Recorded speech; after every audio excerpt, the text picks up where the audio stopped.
ఉదాహరణకు చూడండి, ఒక వ్యక్తి ఉన్నాడు. ఆ వ్యక్తి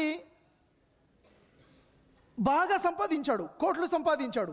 సంపాదించిన తర్వాత పెద్ద బంగ్లా కట్టుకున్నాడు, ₹1,00,00,000 ఖర్చు పెట్టి. గృహప్రవేశం అదే రోజు గృహప్రవేశం జరిగిన ఆ రాత్రి చనిపోయాడు. చనిపోయిన తర్వాత అతన్ని ఎక్కడ పడుకో పెడతారు? బెడ్రూమ్లోనా, ఎక్కడ? బయట. ఏమైపోయిందండి ఆస్తి? చనిపోయిన మరుక్షణమే దూరం అయిపోయింది. చేతికి రింగ్ ఉందండి, బంగారపు రింగు. ఉంచుతారా? రావట్లేదండి. ఉంచితే ఏం చేస్తారు? కోసైనా తీసేస్తారు. అవునా? అది ప్రాపర్టీ కాదు. ప్రాపర్టీ అది కాదు. మనకి యాక్చువల్గా ప్రాపర్టీస్ అంటే ఏమిటి? నా మంచితనం నా ప్రాపర్టీ. నాకున్నారు 4 బెస్ట్ ఫ్రెండ్స్ ఉన్నారు, నా ప్రాపర్టీ. నాకు మంచి ఫ్యామిలీ ఉంది, నా ప్రాపర్టీ.